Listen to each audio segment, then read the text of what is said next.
Hey everyone, it's Poohead189 here, and well, it's sort of an unfortunate video today. I'm not entirely certain how to begin this. I feel as if I should preface it, but I also hate long, drawn-out beginnings, so I'll go ahead and say it. Wizards of the Coast has recently made a few announcements that retcon lore from the past 3 editions. They're exploiting their players when it comes to their sourcebooks, they're being either disingenuous or irrational in their principles, and I don't think I'm ever going to pay them a dime of my money again. Let's get the small stuff out of the way. Their business model. It all started back when 5th edition came out, and it's lasted perpetually since then. Now, other people will explain this far better than I can, but essentially, 5th edition releases sourcebooks with very little information in any of their books, and whatever books they make have the information piggyback off a large-scale campaign they want to market to their players. Think about it. Storm King's Thunder, Waterdeep Dragon Heist, Rime of the Frost Maiden, which I made a video about and purchased only for their setting information, really. The list goes on. What used to be a $20 to $30 sourcebook is now a $50 and in some case $60 purchase that is watered down in terms of information, with the majority of the book turned into a railroad campaign to run. The only real exception to this was Sword Coast Adventurer's Guide, and that sold extremely poorly because they tried to sell this thin volume at the same high price as the others. People tend not to realize that thin volume had more setting information than any other sourcebook. It was just shorter because it didn't have a campaign, and the information in it wasn't of the highest standard, even though if it was $25, I'd buy it in a fucking heartbeat. I want updated setting information, but you just really don't get it with 5th edition and Forgotten Realms. This sort of business model is overlooked by Wizards' flashy pandering campaign, with the various projects that slide the dirt under the rug by promoting their streams and podcasts that feature heavy celebrity involvement, i.e. Critical Role. Now, I'm not blaming the celebrities themselves, but as entertaining as they perhaps could be, it's given Wizards massive reach in terms of views and revenue and let them get away with a lot of sleazy business practices. Not to mention that it saturates the quality of Wizards projects even further, as while Matt Mercer is a great voice actor and a fine DM, he's a beginner in terms of official tabletop creation, but gets a central role in the focus of the creative team when it comes to certain projects like Guide to Wildmount, which only leaves the official setting, Forgotten Realms, a bit more in the dust. That isn't to say that Guide to Wildmount is a bad sourcebook. I've heard it's quite good, and I'm also not throwing shade at Matt Mercer's abilities, but ever since 1st edition, the writers and developers have always started from the bottom up. Some received degrees in game design, others worked for Dragon Magazine for years and years as writers or editors.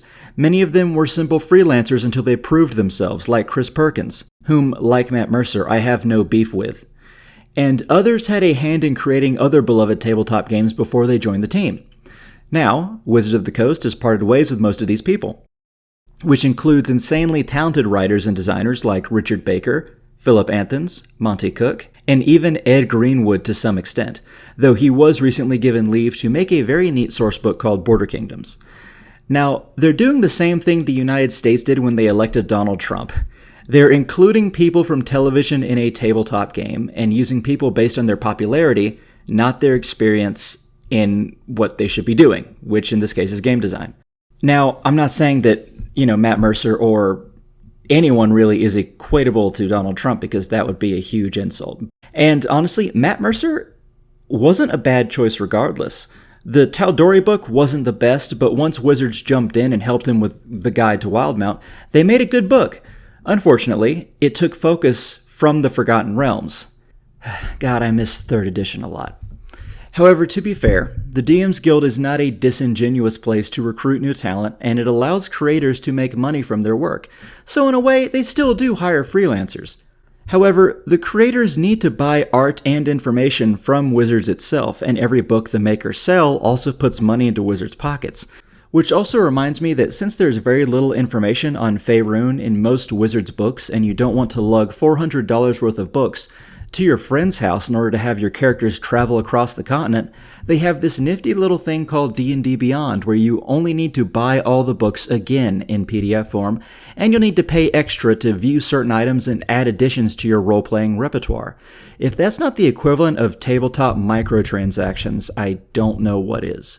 So, at the end of the day, Wizards is pretty brilliant when it comes to, haha, fun, look at this pretty art, while simultaneously stabbing you in the back and going for your wallet. But we haven't even gotten started on the meat of this piece and what I'm more concerned about.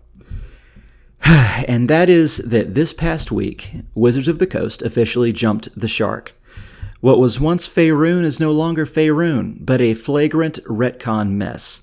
Now, I made 2 other videos on this very subject when they first announced it if you'd like to check them out, but let me explain. Dark Elves, also known as Drow, are a race of dark-skinned subterranean elves from Norse folklore that were placed in the Forgotten Realms, initially as monsters, and then later as religious zealots following a demon goddess. The most famous of these elves is a goodly Drow character named Drizzt Do'Urden, who is the main character in a series of books written by R.A. Salvatore. A series, a character, and an author that has a special place in my heart. I actually cannot even begin to describe just how much they mean to me, because without R.A. Salvatore and the Drizzt series, I would not be a novelist. I wouldn't have found my passion for writing or storytelling. And so you know that it's with a heavy heart that I say, what he and Wizards have done here is not only wrong, but it is the beginning of the end for the realms. Every edition has retconned something. Multiple things even, or added something that people don't like. That's D&D, folks. It's the way things have always been.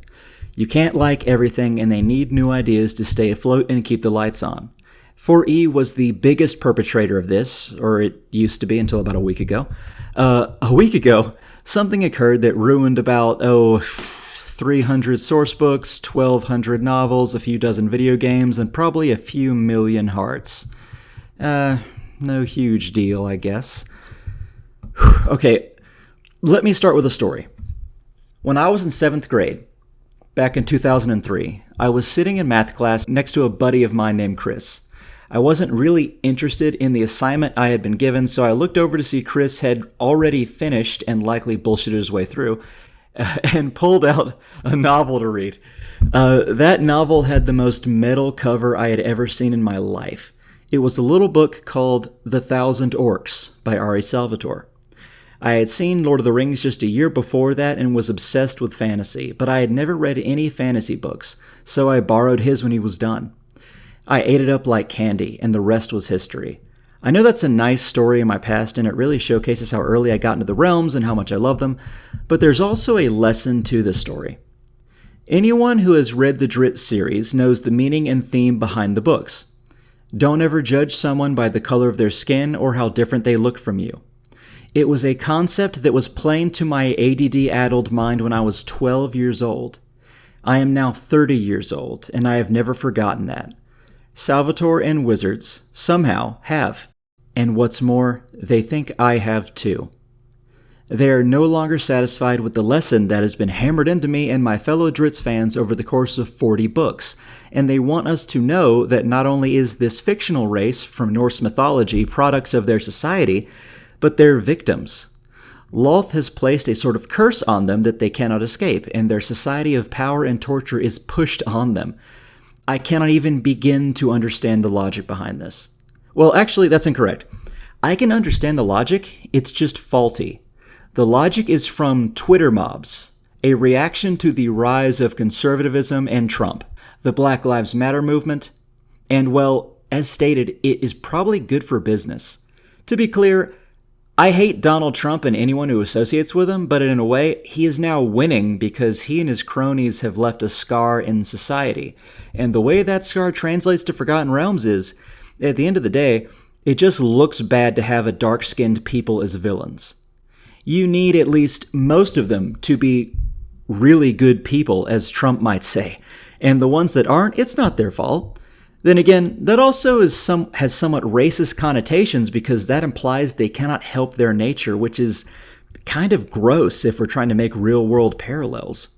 And you might ask, what do I mean by most of the Dark Elves? Aren't Drow generally a race of elves that live in the Underdark and mostly worship Lolth?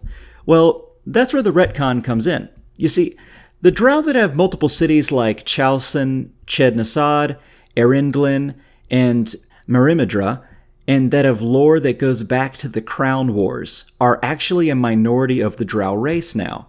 You see, they are known as the Uda Drow, and they only live in one city, Menzoberranzan. All of the other shit just doesn't matter anymore. We need goodly Drow. But hold on, what about the goodly Drow that have been around for decades in the lore? Not just Drizzt, but the followers of Elistri, who fight against Lolth's suppression. Yeah, they don't matter anymore. It's even implied in this line from the site. It was once widely believed that all Drow elves lived up below ground and worshipped Lolth, but truths that have been long buried are now beginning to come to light. So rather than expand on that, or have Drizzt or anyone lead the Uda Drow in a revolution, or have the Silence of Lolth succeed back in 3.5 with the War of the Spider Queen series, Wizards are just gonna make them, well, slaves, as terrible of a real-world implication as that is, to Lolth and unable to not be evil, and they're just going to make 2 new Drow societies that have been around forever, but no one talked to them or noticed them. The Loren Drow, who are pretty much Warcraft Night Elves, and the Ivan Drow, who live in the far north of Faerun in the ice. Now, I'm going to be real, their aesthetic is nice, and I would have actually enjoyed seeing these elves in another setting.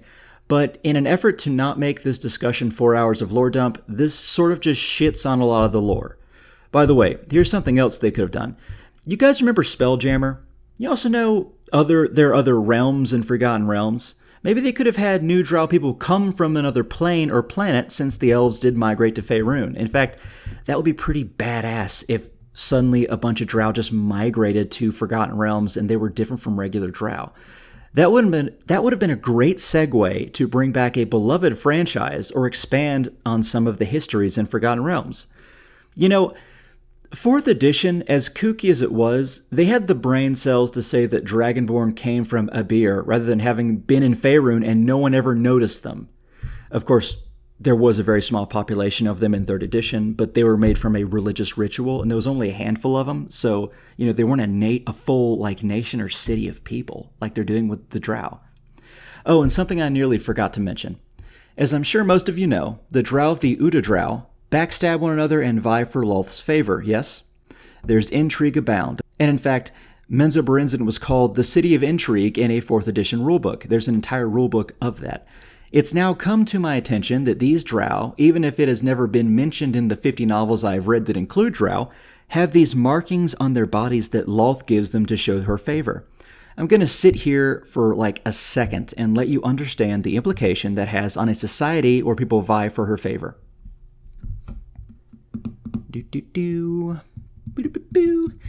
It takes away the fucking intrigue. If a matron mother has Lolth's favor, and it's displayed openly on her skin, no one will attack her, even though that is the only way for her daughters to usurp her. And if Lolth's favor is based on these markings, if a Drow sees their markings disappear, won't they immediately become subservient rather than face the wrath of Lolth or whomever her favor has been transferred to? And if a Drow had no markings, won't it take away the incentive for ambition since Lolth is not with them? That takes away the entire notion of house warfare and advancement through assassination throughout Drow society. Unless, of course, the markings are made by other Drow who assume Lolth's favor, and even then, that deters others from trying to do what Lolth wants them to do, which is usurp one another. So, dear God, okay, I apologize.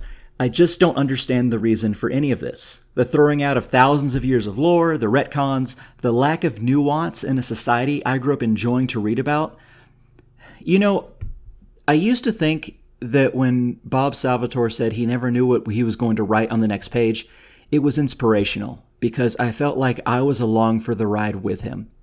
But I realize now, after being a writer myself for about 10 years, eventually, that'll just lead to poor planning and concepts. And don't get me wrong, he went a long time doing great, and he's still an amazing writer. In fact, I will fight anyone who criticizes his writing. I still idolize this man, and it's honestly making me sick. I have to criticize him at all. In fact, I'll go ahead and say whatever con Wizards is playing, it is completely inadvertent on Salvatore's part. I mean, yes, I think the concepts are hurting the realms, and I have some criticisms of him, but he's a good man.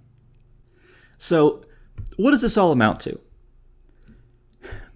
I hope one day I can enjoy Forgotten Realms again, or at least the current edition or next edition. But right now, honestly, I don't feel like reading any Forgotten Realms books, and I'm still halfway through the War of the Spider Queen trilogy on this read. I hope one day I can get the same giddiness middle school me had, or 20-year-old me had. I wish Wizards was made of gamers first and businessmen second. I wish the things I love stopped dying. But as it is, while I am not going to purchase anything else from Wizards, and I hope you don't either, I'm not going to stop giving you guys lore. The real lore. The lore that makes logical sense. I don't want Wizards to go out of business, or for Chris Perkins or Bob Salvatore or Matt Mercer or anyone to stop writing, but they need a small reality check, and the only way that will happen is if we stop buying. And so I will, and I ask all of you to do that with me. Why not use the Trove for free? I mean, like, okay, don't use the Trove for like smaller indie things, because they'll need the money, but Wizards does not need any more money. They are rich as hell. They're the Disney of tabletop. This entire thing boils down to this current social climate. All of like this drow lore, their weird business model, everything. And as Eric Hoffer once said, every great cause begins as a movement, becomes a business, and eventually degenerates into a racket. Wizards was using the social unrest and oppression of peoples as a business. Now it's a racket, and I'll have no hand in that. I will now hear your guys' comments. Please share your thoughts and like or subscribe if you wish to. Thank you so much.